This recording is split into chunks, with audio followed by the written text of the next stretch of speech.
Hey guys, today I'm gonna show you how to search for items using Google Lens on VIVO V29 Lite. So firstly you will need to take a picture of something or take a screenshot. In my case it's going to be a plant, similar to the one right here. Now go into Google Photos and now tap on the picture that you would like to search for online, tap on Lens. And as you can see just the results online, which are pretty similar. I'm not sure if you can do it into... Yeah, you can also do it in the normal albums. So let me take a picture quickly of this black plant in this case.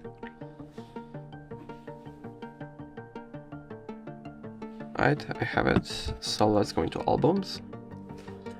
Tap on this picture.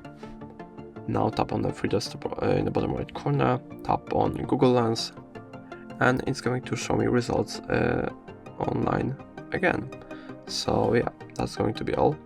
If I helped you, please leave a like and subscribe.